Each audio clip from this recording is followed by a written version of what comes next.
Alors, je vais lancer la série.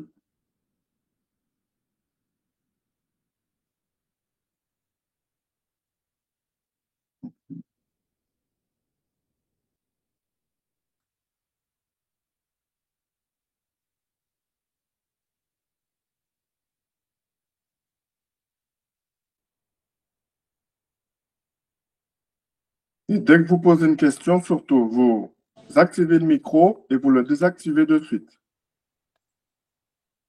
Aziza, nickel. Question numéro 1. En cas de changement de domicile, je dispose de 2 mois pour faire modifier l'adresse sur le certificat d'immatriculation. Oui, réponse A. Non, réponse B. Donc, du coup, maintenant, vous n'avez plus qu'à répondre. Donc, en cas de changement de domicile, je dispose de 2 mois pour faire modifier l'adresse sur le certificat d'immatriculation. Oui, A, non, B. Alors, Moi, je dirais non. Moi, je dirais oui. Moi, je dis oui. Non. Moi, non. Oui. Un mois.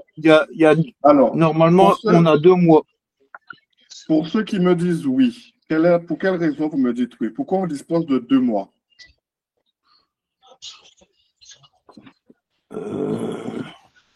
Parce que si vous répondez à la question, c'est parce que vous avez la logique de la réponse.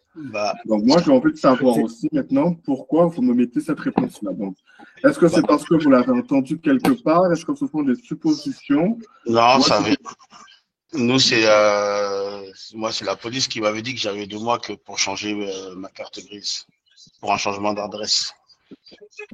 Et moi, j'en avais entendu parler. D'accord. Et pour ceux qui me disent non, donc c'est combien de temps? Normalement, c'est un mois. C'est un mois normalement. Oui. Exact. Donc, en cas de changement de domicile, on dispose de 1 mois pour modifier l'adresse sur le certificat d'immatriculation.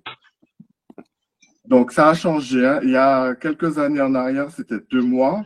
Ah, maintenant, voilà, c'était 2 à 1 mois. mois. Ok, parce que c'était 2 mois avant. Voilà. Ok, merci. En cas de changement de domicile. Question numéro 2. Placé sur on, l'airbag passager est activé. Réponse A. Désactivé. Réponse B. Avec ce réglage, j'installe un enfant de 10 ans. Réponse C. Un bébé de 6 mois. Réponse D. Alors, là, on va décortiquer chaque question. Placé sur on, l'airbag passager, il est activé ou désactivé? Activé. Activé. Ouais. On est d'accord. Donc là, il est activé. Il aurait été sur off, il aurait été désactivé. D'accord? Ouais. Avec ce réglage, là donc en position on, est-ce que j'installe un enfant de 10 ans ou un bébé de 6 mois? Moi, j'aurais dit un bébé de 6 mois.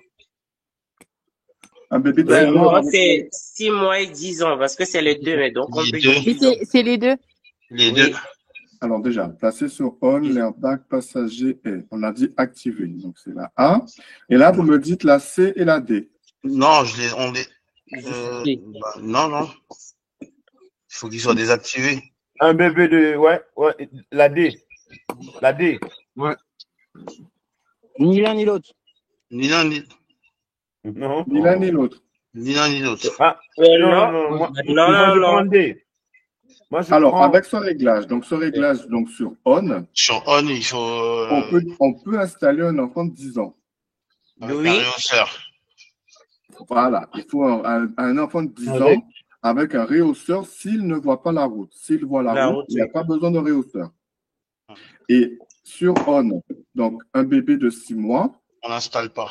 On ne l'installe pas parce que l'airbag, il faut savoir que quand il est déclenché, dans cas d'accident, il sort à plus de 250 km/h. Donc, imaginez si vous installez un bébé de 6 mois sur le siège avant et que l'airbag il se déclenche, ben là, le gamin, vous pouvez le tuer directement. Donc, quand vous avez un bébé de 6 mois, on va le désactiver. Question numéro 3. Je suis bien placé sur la chaussée. Oui, réponse A. Non, réponse B. Quand vous vous voulez répondre dans l'ordre, ça serait bien il y a un petit symbole où il faut lever la main. Donc, comme ça vous permet de répondre au fur et à mesure au lieu que tout le monde réponde en même temps.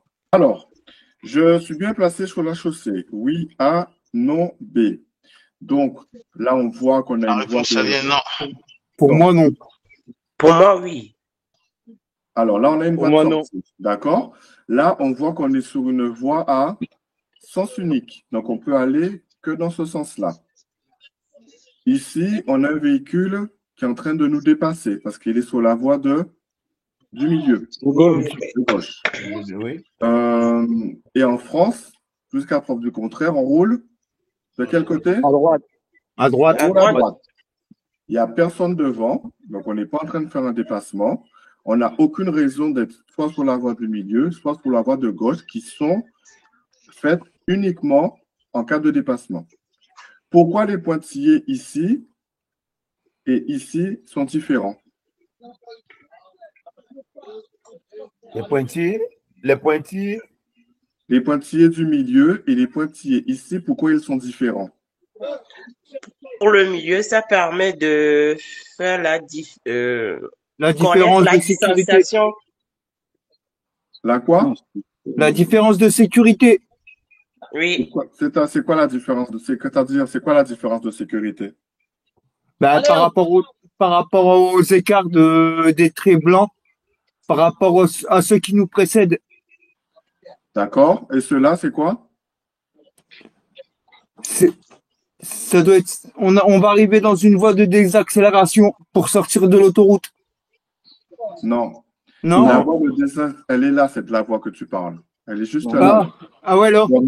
En fait, les traits qui sont ici, c'est un trait qui permet de protéger les usagers qui sont sur la voie de droite et qui veulent s'insérer sur la voie de gauche. Ça veut dire que si on est là, on a le droit de faire de la droite vers la gauche. Oui. Mais on ne peut pas faire de la gauche vers la droite. En fait, tous les pointillés qui sont là et que vous voyez derrière là, c'est pour protéger ceux qui sont là. Oui, dans le rétroviseur. Effectivement, comme je disais dans mon message, c'est une ligne de dissuasion. C'est des lignes de dissuasion. Voilà, ça dissuade donc les usagers qui sont à gauche de venir sur la droite. Donc la question, du coup, je suis bien placé sur la chaussée. En marche normale. Alors, question numéro 4. Responsable d'un accident et non assuré, je dois rembourser les indemnités versées aux victimes. Oui, réponse A. Non, réponse B. Responsable d'un accident et non assuré, je dois rembourser les indemnités versées aux victimes. Donc, on parle bien de responsabilité en cas d'accident non assuré. Hein. Ça veut dire qu'on n'a pas d'assurance. Ouais. Donc, je vous laisse 2 minutes pour réfléchir à la question et après on répond ensemble.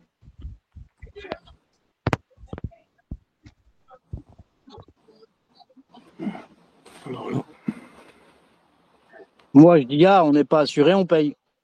Voilà. Ouais. Voilà la réponse. Pas d'assurance, il faut payer. Il faut payer, oui. Ouais. Moi, c'est ce que j'aurais dit aussi.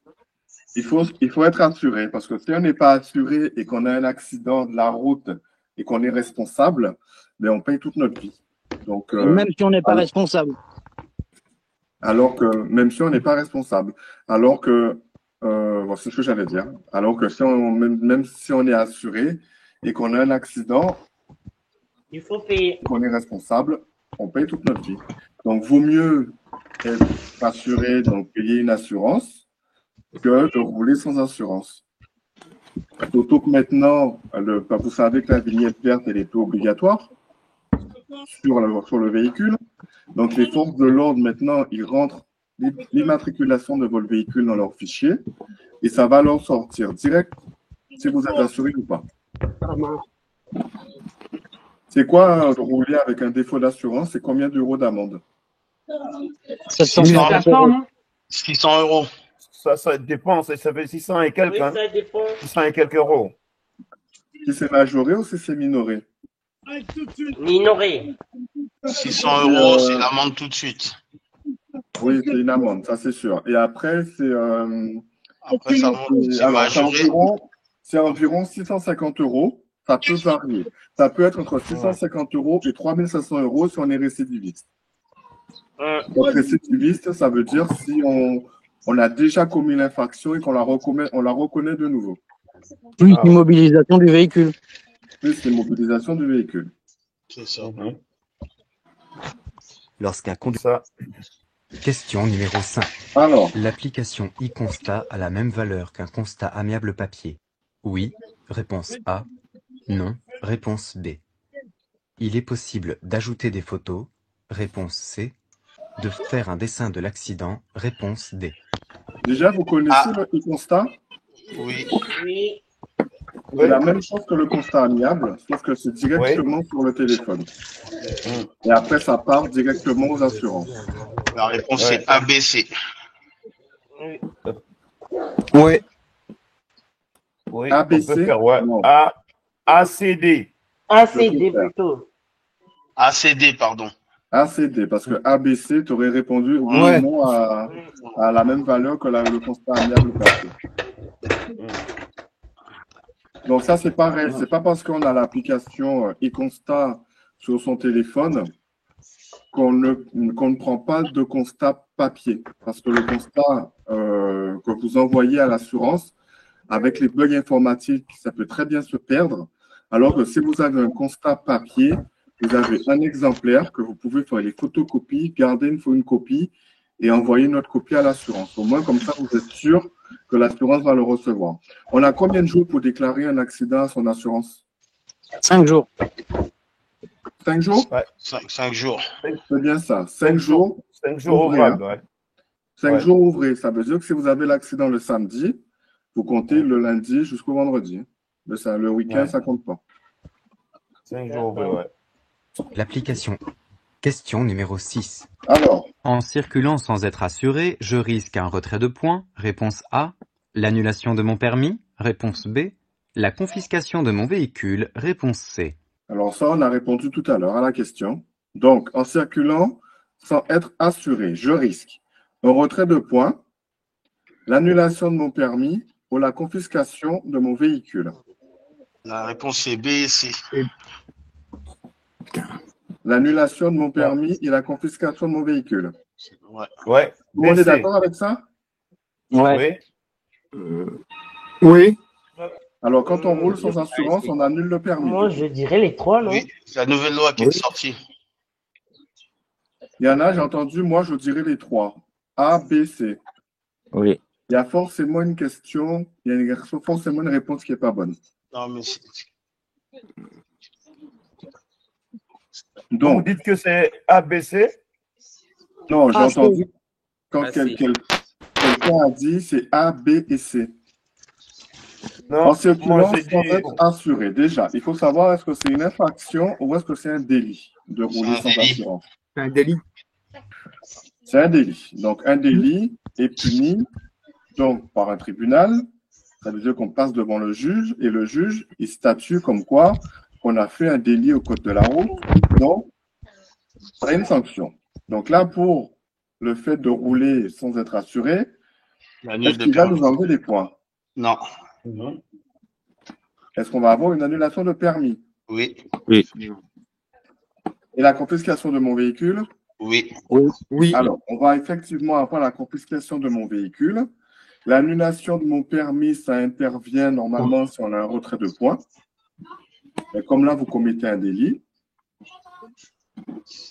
Tout véhicule doit être assuré au moins au titre de la responsabilité. Ça va être l'annulation. Question numéro 7. La confiscation. En cas d'accident matériel entre deux véhicules, aucun constat amiable n'est rempli. Réponse A. Un constat amiable est rempli. Réponse B. 2 constats amiables sont remplis. Réponse C.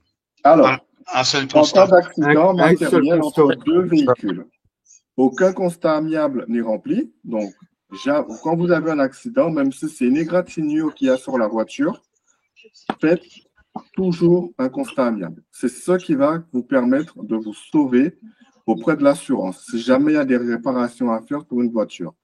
Par contre, 2 constats ne sont pas utiles parce que dans le constat amiable, vous avez 2 exemplaires, un pour vous et un pour la partie adverse. Oui. Si jamais la partie adverse, elle n'est pas d'accord ou elle ne signe pas le constat amiable, elle est dans le droit de faire de son côté un constat. Vous envoyez chacun vos constats à vos assurances et vos assurances se mettent en relation pour pouvoir déterminer qui a tort ou qui a raison. OK? OK. Question numéro 8. Beaucoup de conducteurs possèdent sur leur permis 12 points, réponse A. Moins de 4 points, réponse B. Alors, beaucoup de conducteurs possèdent sur leur permis 12 points, moins de 4 points. 12 points. Réponse A. 12 points. Réponse A. Bah, oui, je pense, oui. Alors, beaucoup de conducteurs possèdent sur leur permis 12 points, parce que 12 points, c'est le capital maximal de points qu'on obtient après 3 ans de permis. D'accord? Moins de 4 points, quand on a moins de 4 points, déjà, ça veut dire qu'on doit faire un stage de récupération. Il dure sur combien de jours le stage? Donc, le stage de récupération de points, il dure sur 2 jours. C'est 48 heures. Au bout de ces 48 heures, on récupère maximum combien de points? 4. 4 points. 4 points. À quel moment on reçoit le courrier qui nous oblige à faire un stage de récupération de points? Donc, pour celui qui a 12 points, c'est à partir du moment qu'il est dans la moitié de son capital de points. Donc, quand il lui restera 6 points. Pour celui qui a 6 points, donc les permis probatoires, quand il vous restera 3 points, là, vous recevez un courrier dans l'obligation de faire un stage. Mais pendant ce stage, vous n'allez pas récupérer 4 points, ce qui vous donnera 7, mais vous ne récupérez que 3 pour avoir les 6 points. Pour avoir les 6 points, ouais. Okay. Question numéro 9. En première année de période probatoire, mon permis peut être invalidé si je commets une seule infraction. Oui, réponse A. Non, réponse B. Oui. Si mon permis de conduire est invalidé, je suis obligé de repasser l'épreuve théorique. Réponse C.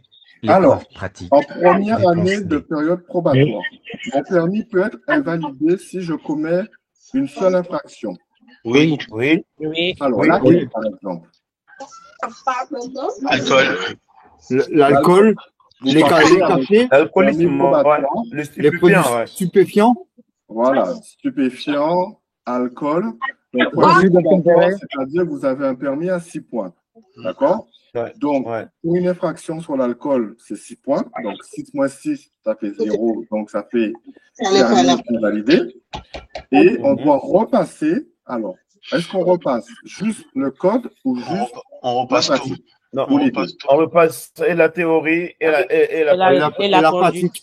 Ok, on repasse la théorie comme la pratique. Ouais. Donc, ça veut dire qu'une fois que vous aurez votre permis, il est précieux. Donc, évitez de boire, évitez les produits stupéfiants et vous êtes sûr de garder au moins votre permis. Bah, tiens ça d'abord. Alors, oui, et là on a dit C et D. Question numéro 10. Impliqué dans un accident matériel, je ne m'arrête pas. J'encours jusqu'à 3 ans de prison. Réponse A. Donc, quand on ne s'arrête pas, 75 000 euros d'amende maximum. Réponse un B. délit de fuite. Hein? Un retrait de 4 points sur le permis de conduire. Réponse C. Une annulation du permis de conduire. Réponse D.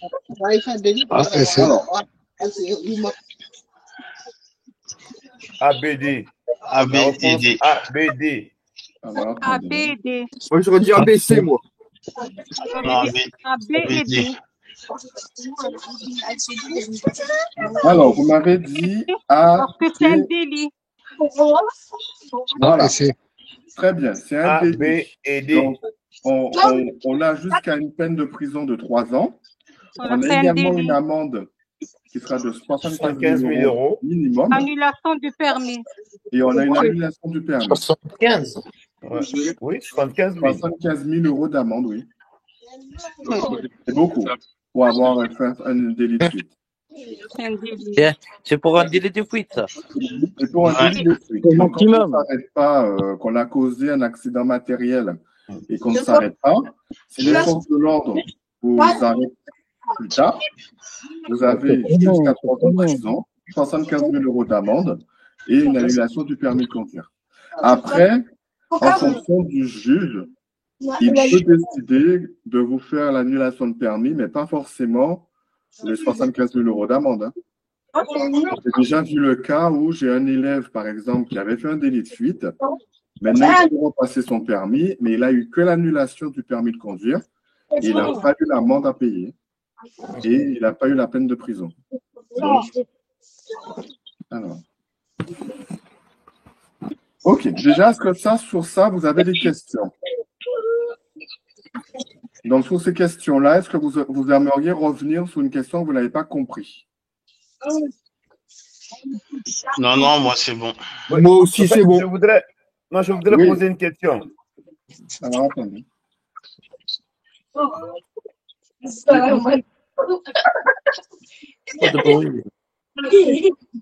Tu voudrais revenir sur?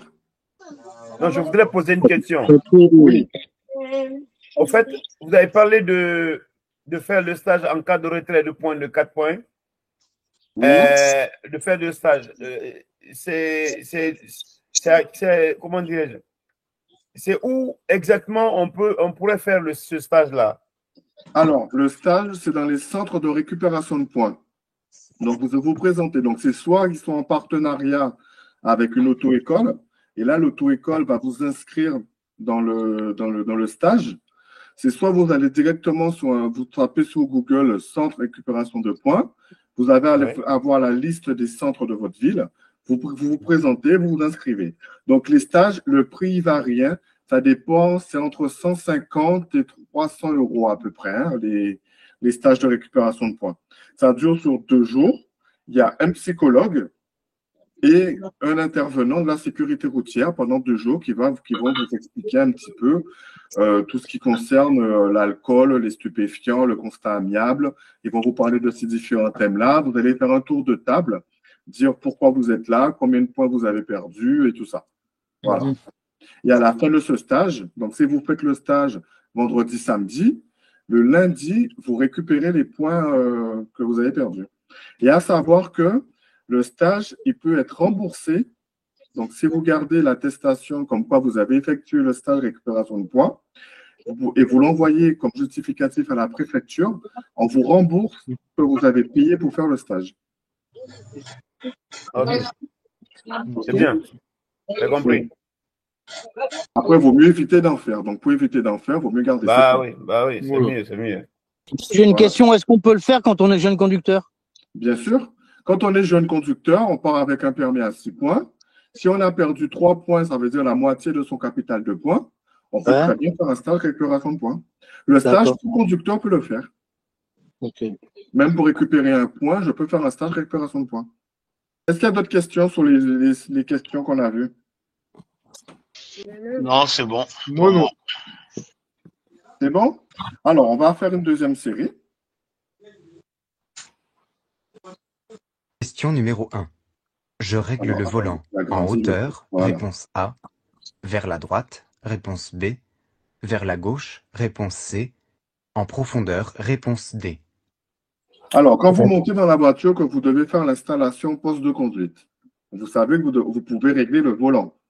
Est-ce qu'on peut le régler en hauteur, vers la droite, vers la gauche ou en profondeur? En hauteur et en profondeur. Voilà, en hauteur et en profondeur. Voilà, en hauteur et en profondeur. Réponse AD. Oui. Parce que vers la droite et vers la gauche, ça ne servira à rien. Le volant, il est en face de nous. Le siège est réglé par rapport au volant. Donc, il faut juste le régler en hauteur ou en profondeur. Donc, réponse A et D. Sur certains... Question numéro 2. Cette position de conduite est idéale, réponse A. Sécuritaire, réponse B. Conseillée, réponse C. Dangereuse, réponse D. Alors, cette position de conduite. Donc, on voit bien qu'elle est assise, les jambes légèrement fléchies, les bras tendus au-dessus du volant. Est-ce que c'est idéal? La réponse A et C. Moi, je dis qu'elle est dangereuse. Elle est Parce que les bras dangereuse. sont trop tendus. Alors, pourquoi tu me dis qu'elle est dangereuse? Les bras sont trop tendus. Elle est malade, en fait. C'est ça, les bras sont tendus. Alors, à savoir que là, ses bras sont tendus parce qu'elle est tend au-dessus du volant. Si elle met ses bras à 10h10, je pense qu'ils seront légèrement fléchis. Parce que quand vous tenez votre volant, il faut que les bras soient légèrement fléchis. D'accord? Pour savoir si on est bien par rapport au volant, on va tendre, je ne sais pas si vous me voyez, on va tendre son bras et le volant, on va venir poser la main dessus. Là, on verra si on est bien positionné ou pas. Alors, moi, j'aurais dit qu'elle est dangereuse par rapport à ses pieds pour appuyer sur l'embrayage. Même pour appuyer sur l'embrayage aussi. Ouais. Alors, c'est vrai mon que là, avis, elle ne pourra pas assez appuyer appuyer sur l'embrayage. Et le volant, il est. Le volant, il est? Il est bas. Il est trop bas. Il est pas. Il est trop bas, mais là, il est au maximum hein, en hauteur. Ouais. Si elle le baisse plus bas, il sera encore beaucoup plus bas. Alors, moi, je pourrais ajouter encore. Oui. Elle peut avancer un peu. Je pourrais ajouter. Elle est idéale, sécuritaire et conseillée. Il n'y a qu'une réponse. Idéal, sécuritaire et conseillé. Donc ABC, ABC. Tu n'as droit qu'à une réponse, hein, en fait. Ah? Tu n'as droit qu'à une réponse, en fait. Logiquement, tu n'as droit qu'à une réponse. Ben oui. Alors, c'est soit idéal, soit sécuritaire, soit conseillé, soit dangereux. Bon, alors, c'est idéal. Non, pour moi, elle est dangereuse. Pour moi, elle est dangereuse. Sécurité, non? Moi, Je vois pas la fin. pour moi, elle est dangereuse. Moi, elle est Alors, dangereuse. Sécuritaire. Pourquoi sécuritaire? C'est la dame qui a parlé, qui a dit elle est sécuritaire. Non, je vois que. Je crois elle est pas attachée avec la ceinture, non? Je vois pas bien. Non, là, il n'y a pas la ceinture encore. Pas la ceinture, oui. Donc là, on demande si cette position, la position de conduite. On ne demande pas si l'installation de conduite est bonne. Elle est dangereuse. Déjà, sa tête, elle n'appuie pas sur l'appui-tête. Elle est décollée de l'appui-tête, sa tête. Après, l'appui-tête, on ne le voit pas très bien. Qu'est-ce qu'ils nous mettent? Cette conductrice est installée trop loin du volant, car elle a ses bras tendus. Elle aura des difficultés pour tourner efficacement le volant et utiliser correctement les commandes. Cette position de conduite est dangereuse. Voilà. Question numéro 3. Enceinte, j'ai le droit de circuler sans ceinture, sans justificatif. Oui. Réponse A. Non. Non. Réponse B. Non. De placer une pince limitant la tension de la ceinture. Non oui. plus. Réponse C. Non. Réponse D. Alors, vous me dites B ou oui. Alors, enceinte, j'ai le droit de circuler sans ceinture, sans justificatif. Jamais on ne met pas la ceinture, même quand on est enceinte. La ceinture, on la met tout le temps, sauf si on a un justificatif médical qui autorise à conduire sans la ceinture. Parce qu'il y a des femmes enceintes qui ont du mal avec la ceinture de sécurité au volant et qui font faire un certificat médical auprès de leur médecin. C'est très rare. Hein. Moi, j'ai déjà vu j'ai des élèves qui sont enceintes et j'en ai eu enceintes qui ont conduit d'ailleurs jusqu'à la veille de leur examen et jusqu'à présent, la ceinture ne les a pas dérangés. Ça arrive aussi pour les personnes qui sont obèses. Les personnes obèses, ils ont le droit, s'ils ont un justificatif médical, de conduire sans ceinture. Mais si on n'en a pas, on la met. De placer une pince limitant la tension de la ceinture. Mais c'est pareil. La pince, ça va être une gêne parce qu'il faut savoir que la ceinture, en cas de coup choc, elle se bloque. Ouais. D'accord? Si la ceinture ne peut pas se bloquer, parce que vous avez mis la pince, ça peut être dangereux, vous pouvez prendre le volant devant. OK? Est-ce qu'il y a des questions sur cette question? Non. Non, moi non plus. OK. Question numéro 4. Avant un départ en vacances, j'évite de préparer mon itinéraire. Réponse A. De prendre un repas copieux. Réponse B. De fixer une heure d'arrivée. Réponse C. De circuler entre 2h et 5h du matin. Réponse D. Avant un départ en vacances, j'évite de préparer mon itinéraire. Vaut mieux le préparer. Même si on a le GPS, au moins ça nous permet de savoir à quel moment on va faire des pauses ou pas. De prendre un repas copieux. Pour quelle raison?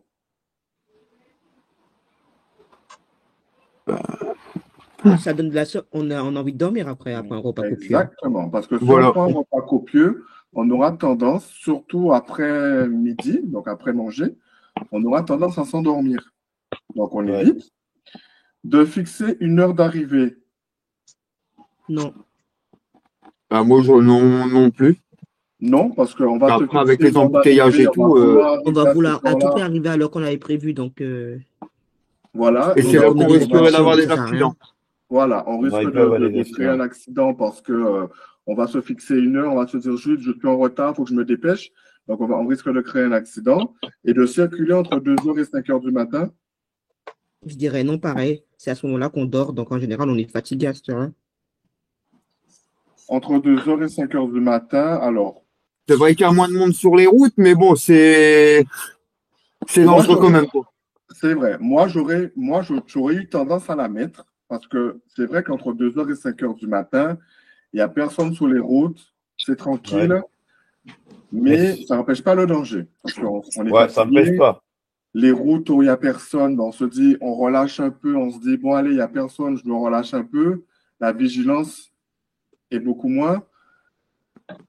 Donc, avant la vacances, G8. Alors, G8, on a dit. J'ai de préparer mon itinéraire. Je pense que c'est ça. Ah. Non, du coup, ce serait BCD. Ah, on a droit à combien Avant un départ, je pars reposer. Oui, on a dit G8. Question numéro 5. Cette conductrice risque de percevoir certains indices tardivement. Oui, réponse A. Non, réponse B. Alors. Est ici trop haute sur le siège. Réponse C. Trop près du volant. Réponse D.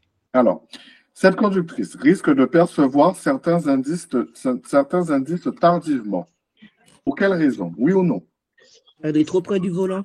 C'est ce que j'allais dire, elle est trop près du volant. C'est la question. Elle est trop près du volant et le siège, il est trop haut.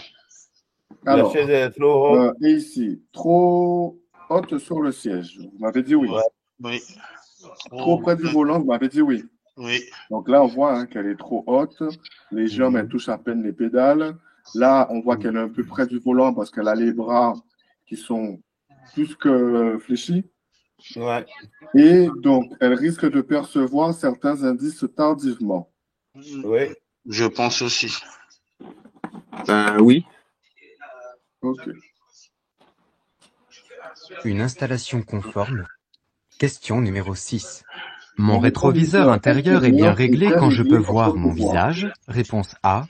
Les véhicules qui me suivent. Réponse B. Je le règle avant de partir. Réponse Ou en C. roulant. En roulant. Réponse D. C'est BC. BC. Alors, BC, ouais. BC.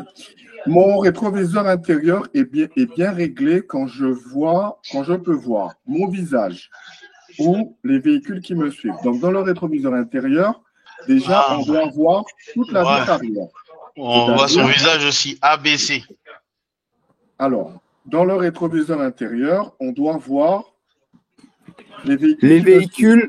On doit voir toute la vitre arrière dedans. Ouais. D'accord? Vous dois également me voir aussi, je dois me voir aussi. Alors, pourquoi tu dois te voir? Bah, forcément, quand tu règles le rétro, c'est dans la lignée, normalement tu dois te voir. Non, mais là c'est par rapport à ta plage arrière que tu dois voir. Si tu te vois ici, voilà, ça là, veut dire que tu es voir penché. par rapport à ta vitre arrière. Donc, tu dois voir toute la vitre arrière dedans. Mon rétroviseur est bien réglé quand est bien réglé quand je peux voir. Tu vois ton visage dedans, tu verras pas forcément ce qui se passe derrière. C'est vrai aussi, mais j'ai eu une question il y a pas longtemps, piège. Et à peu près la même question et j'avais répondu que des véhicules et il avait marqué mon visage aussi. Fallait que je mette les trois.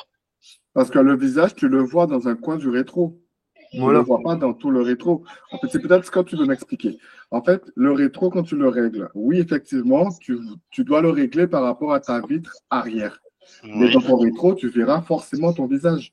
Ouais. Mais pour le régler quand vous vous installez au poste de conduite, il faut le régler par rapport à la vitre arrière. Par rapport aux véhicules qui viennent derrière. Voilà. Mais j'ai eu le piège la dernière fois. C'est pour ça que j'ai répondu. Tu veux qu'on mette le A? On met le A. Ah non. Après, c'est pas porté, moi, c'est... Voilà. Mon rétroviseur est bien Voilà. réglé lorsque je vois Voilà, en c'est entier la baissé. vitre arrière. Parce qu'il y a Je beaucoup le de règle questions avant de pièges. Hein. partir. Et Ouais, évidemment. quand je l'ai fait hier, j'ai été piégé, j'ai sorti à peu près les mêmes réponses. Et ça m'a mis en erreur. Alors, ce ne sont pas des questions pièges, ce sont des questions de logique. Il faut bien lire la question. Tu vois, on te dit bien et bien réglé quand je peux voir. Ce n'est pas comme si on te disait quand je dois voir. Ouais, c'est ça. La différence entre je peux et je dois. Ouais. Question numéro 7. Mes passagers sont euphoriques. J'augmente le son de l'autoradio. Réponse A. Je me retourne de temps en temps pour rigoler avec eux. Réponse B. Je leur demande de parler moins fort. Réponse C. Alors, mes passagers sont euphoriques. Donc, euphoriques, ça veut dire qu'ils sont joyeux et qu'ils rigolent tout le temps. Est-ce que je veux augmenter le son de l'autoradio? Non. Non. Est-ce que je veux me retourner de temps en temps pour rigoler avec eux? Non. Non. Si on se retourne de temps en temps, on quitte la route des yeux. Si le véhicule devant nous il freine, on ne fera pas attention. Donc, je leur demande de parler moins fort. Oui, parce que déjà, le fait de parler moins fort, ça nous permet d'être beaucoup plus attentifs à ce qui se passe autour de nous. Donc, je suis responsable. Question numéro 8. Les clés électroniques permettent de verrouiller le véhicule sans mettre la clé dans la serrure. Oui. Réponse A. Non. Réponse B. Seule la portière côté conducteur est verrouillée. Oui. Non. Réponse C. Non. Réponse D. Alors, une clé électronique, ce sont des clés que vous pouvez laisser dans votre sac ou dans vos poches, que vous n'êtes pas obligé de les mettre dans la fente ou dans le Neyman pour pouvoir démarrer. Ouais. Est-ce qu'elles permettent de verrouiller le véhicule sans mettre la clé dans la serrure? Oui. Quand on va quitter le véhicule et qu'on va s'éloigner, toutes les portes vont se fermer. Les rétroviseurs vont se rabattre. Du coup, j'ai donné la réponse pour la deuxième question. C'est la portière côté conducteur est verrouillée? Non. Ça va verrouiller toutes les portières. Ça va verrouiller toute la voiture. Voilà. Donc, ça, on a dit oui. Et là, on a dit non. Voilà. Certaines clés à télé. Question numéro 9. Une mauvaise installation génère de la fatigue. Réponse A. L'installation a peu d'incidence sur la conduite. Réponse B. Une bonne installation favorise la précision des gestes. Réponse C. Alors, une mauvaise installation génère de la fatigue. Oui. Parce que le fait d'être mal installé, on se fatigue plus vite. Parce qu'on aura tendance à soit freiner trop fort, soit débrayer trop vite, soit embrayer trop vite, soit accélérer sans faire attention, soit ne pas assez accélérer et on se fatigue beaucoup plus vite. L'installation a peu d'incidence sur la conduite. Non, une bonne installation. Donc, c'est pour ça qu'au début, avec votre moniteur, il va insister énormément sur l'installation au poste de conduite. Donc, on prend le temps de s'installer correctement. Sinon, pendant la conduite, vous aurez tendance à vouloir vous arrêter pour pouvoir vous repositionner. Si on est trop près, on freine trop fort ou on débraye trop vite. Si on est à la bonne distance, on va freiner doucement et on va lever le pied doucement de l'embrayage et on va accélérer doucement. Donc, c'est super important comme poste de conduite. Et une bonne installation favorise la précision des gestes, forcément, puisque comme on sera bien installé, on pourra beaucoup plus facilement manipuler son volant, manipuler les commandes. L'installation au poste de conduite a une forte... Question numéro 10. Cette conductrice est correctement installée. Oui, réponse A. Non, réponse B. Alors, la conductrice, est-ce qu'elle est correctement installée? Non, la ceinture, elle est... Les bras sont tendus? Non, la ceinture, elle est mal mise. La ceinture, elle est mal mise. Elle a une seule main sur le volant, c'est interdit. Voilà, ça, c'est quand vous aurez votre permis, vous pourrez mettre une seule main sur le volant. Je ne devrais pas vous le dire, ça. Après, c'est comme vous voulez. Mais bon, pour le permis, c'est les deux mains sur le volant à 10h10. Les bras légèrement tendus. Là, on voit bien que son bras est trop tendu. Donc, elle doit certainement être trop loin du volant. Et on voit bien ici que la ceinture, elle est vrillée. Elle est vrillée, elle n'est pas plate et en plus, elle ne passe pas ici. Elle doit passer sous son bras. Donc là, la ceinture, elle est mal mise également. Réponse B. La ceinture de sécurité. OK. Alors, est-ce qu'il y a des questions sur cette série? Non, Pour moi, non. Moi, j'ai une question, mais Oui. c'est pas grave. Ça n'a aucun rapport avec le test qu'on vient de passer. Oui. Moi, mon cas, il est un peu plus complexe parce que ça fait depuis 2021 que je me suis inscrit à la bonne allure. Et le problème, c'est qu'au moment où je devais passer le test, il devait m'accompagner pour avoir le code NEPHD. Le code NEPH, oui.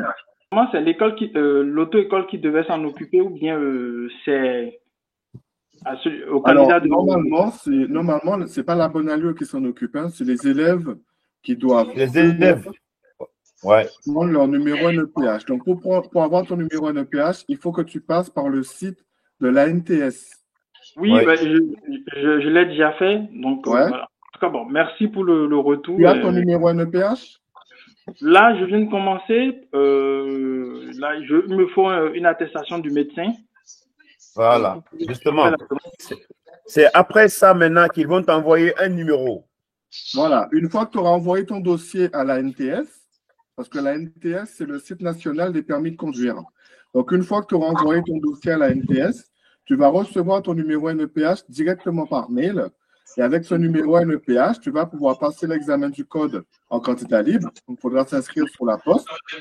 Et tu vas pouvoir commencer tes heures de conduite. D'accord. En fait, j'ai même commencé les heures de conduite. J'en ai fait qu'une heure d'abord. Donc, oui, c'est normal que tu aies fait qu'une heure. Parce qu'en fait, on ne peut pas vous faire faire toutes vos heures si vous n'avez pas le NEPH. On peut vous faire faire qu'une heure.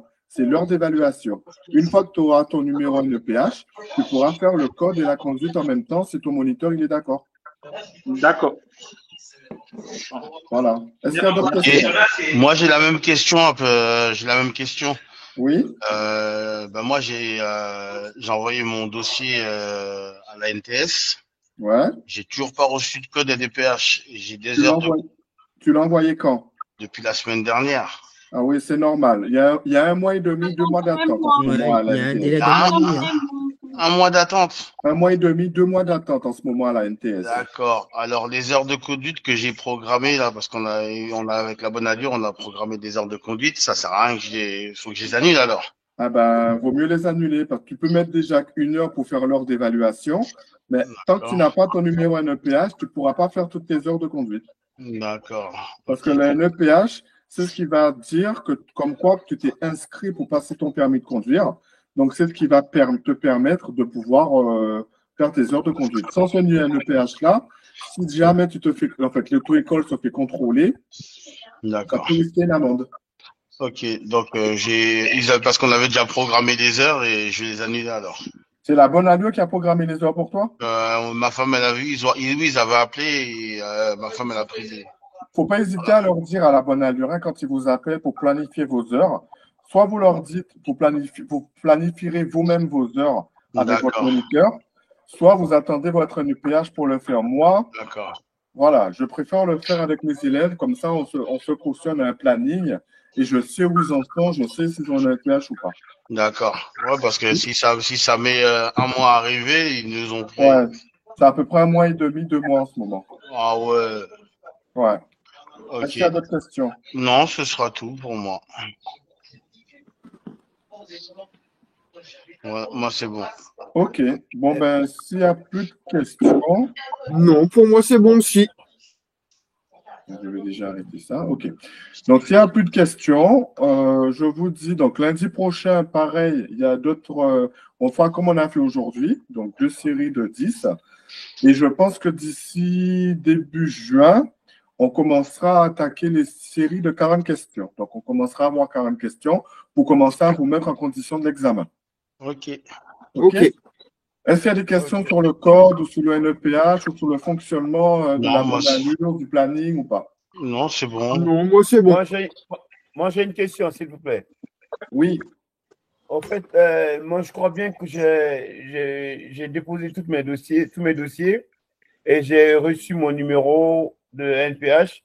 Oui. Je pense. Mais mes heures de conduite, je n'ai pas encore commencé. D'accord. Et on m'avait appelé une fois, la bonne allure m'avait appelé une fois, mais il y a très longtemps de cela. Et m'avait appelé que le moniteur allait m'appeler pour que je puisse planifier un programme. Oui. Mais je n'ai toujours pas reçu ce message, l'appel là. L'appel du moniteur? Alors, sur ton application de la bonne allure, tu as le numéro du moniteur. Donc, n'hésite pas à l'appeler. Tu as eu, non, t'as pas ton code encore. N'hésite pas à l'appeler et tu lui demandes est-ce que tu peux commencer tes heures de conduite. OK. Ou alors, tu vas sur ton planning et tu vois son planning, comment il est disponible, et tu te planifies des heures de conduite. Donc, au début, il vaut mieux prendre des séances de 1 heure. Comme ça te permet de prendre la main sur le véhicule. Et une fois que tu seras plus à l'aise, voir pour des séances de 2 heures.